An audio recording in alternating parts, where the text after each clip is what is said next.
Assalamualaikum warahmatullahi wabarakatuh. Bertemu lagi dengan saya, Widayu Pratama. Pada video ini saya akan menjelaskan materi yang terakhir, yaitu Blue Economy. Konsep Blue Economy merupakan paradigma ekonomi yang mencakup pengelolaan dan pengembangan sumber daya laut dengan tetap menjaga kesehatan ekosistem laut. Filosofi ini mengambil manfaat secara optimal dari sumber daya alam yang diambil, sehingga semua bagian dari sumber daya laut seperti kepala, ekor, daging, tulang, dan darah dapat digunakan dengan tujuan ekonomi dan ekologi. Konsep ini mencakup pengelolaan sumber daya laut seperti ikan, rumput laut, dan berbagai macam peluang pembangunan berbasis laut, serta pemeliharaan dan perlindungan lingkungan laut. Blue Economy berusaha mengeksplorasi berbagai macam peluang pembangunan berbasis laut seperti perikanan, kelautan, budidaya laut, dan pengembangan pesisir serta pulau-pulau kecil. Konsep ini mencakup dua pilar utama, yaitu pilar kebijakan ekonomi kelautan dan juga pilar kebijakan lingkungan laut. Kedua pilar ini mendasari paradigma pembangunan ekonomi yang berasaskan prinsip ekosistem. Konsep Blue Economy juga mengharapkan peningkatan kesejahteraan masyarakat pesisir melalui pengembangan model ekonomi biru. Hal ini dapat mempengaruhi peningkatan kesejahteraan, taraf hidup, dan pengetahuan pengelolaan hasil laut yang diharapkan akan mempengaruhi peningkatan ekonomi di Indonesia. Konsep Blue Economy pertama kali diperkenalkan oleh Guntur Pauli, seorang ekonom yang berasal dari Belgia, yang dalam bukunya The Blue Economy 10 Years, 1000 Innovation, dan 100 Million Job, yang terbit pada tahun 2010.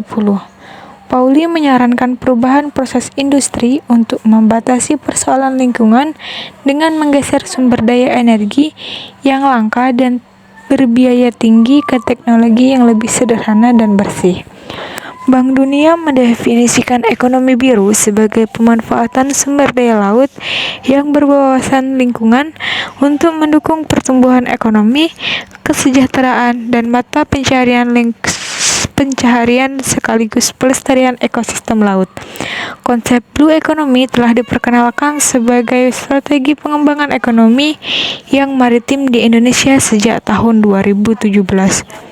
Pada awalnya, konsep ini hanya mencakup seluruh produksi perikanan yang bernilai ekonomi, namun sekarang konsep tersebut meluas dan mencakup keberlanjutan ekosistem laut sebagai salah satu kontributor PDB terbesar.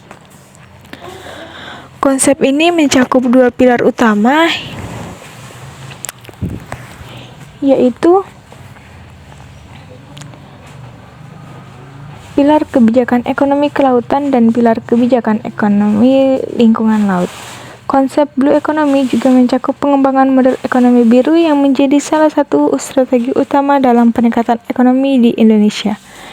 Model bisnis tersebut bukan hanya melibatkan nelayan, tetapi juga wirausahawan yang mengembangkan hasil olahan produksi perikanan dan kelautan. Pada tahun 2030 ke depan, Indonesia menargetkan pengurangan emisi sebesar 31,89% tanpa syarat dan 43,2% dengan bantuan internasional, serta ada 4 program ekonomi biru yang disiapkan, termasuk peluasan kawasan konversi laut sebagai ekosistem blue carbon, penangkapan ikan terukur berbasis kuota, pengembangan budidaya laut, pesisir dan darat yang ramah lingkungan, serta menata kawasan pesisir dan pulau-pulau kecil untuk menghindari kerusakan akibat aktivitas ekonomi. Konsep Blue Economy adalah paradigma ekonomi yang mencakup pengelolaan dan pengembangan sumber daya laut dengan tetap menjaga kesehatan ekosistem laut.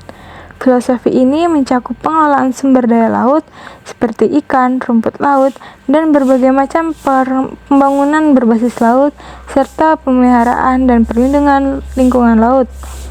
Konsep ini mencakup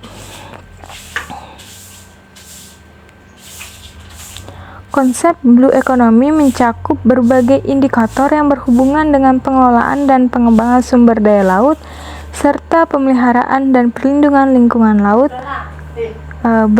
Berikut adalah beberapa indikator yang terdapat dalam konsep Blue Economy. Yang pertama yaitu pengelolaan sumber daya laut, di mana indikator ini mencakup pengelolaan sumber daya laut seperti ikan, rumput laut, dan berbagai macam peluang pembangunan berbasis laut. Yang kedua, pengembangan budidaya laut, seperti budidaya ikan, rumput laut, dan berbagai macam budidaya laut lainnya. Yang ketiga, pelestarian ekonomi ekosistem laut, seperti mengurangi polusi laut, mengurangi kerusakan akibat aktivitas ekonomi, dan mengurangi kerusakan akibat perubahan iklim.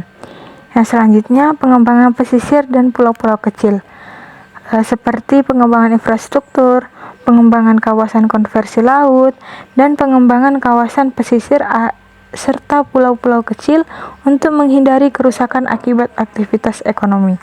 Yang selanjutnya, kesejahteraan masyarakat pesisir, seperti peningkatan kesejahteraan taraf hidup, pengetahuan pengelolaan hasil laut, dan peningkatan ekonomi di Indonesia.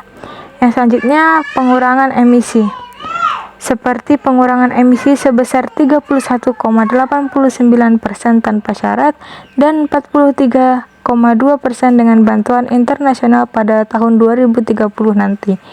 Yang selanjutnya, kesejahteraan lingkungan, seperti pengurangan polusi laut, pengurangan kerusakan akibat aktivitas ekonomi, dan pengurangan kerusakan akibat perubahan iklim.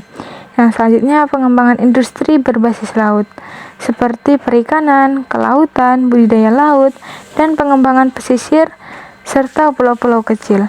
Yang selanjutnya, pengembangan ekonomi berbasis laut, seperti peningkatan ekonomi di Indonesia dan peningkatan kesejahteraan masyarakat pesisir. Yang selanjutnya, pelestarian tradisional wisata laut, seperti pemulihan ekosistem laut tradisional dan pengembangan wisata laut yang ramah lingkungan. Adapun dampak ekonomi biru di Indonesia yaitu jika pada industri aquacultur skala kecil, menengah maupun besar, limbah yang mencemari perairan berasal dari bahan organik sisa pakan ikan, penggunaan obat-obatan untuk mengobati penyakit ikan, dan penggunaan bahan kimia lainnya seperti desinfektan untuk mentreatment media budidaya ikan sebelum digunakan untuk kegiatan budidaya.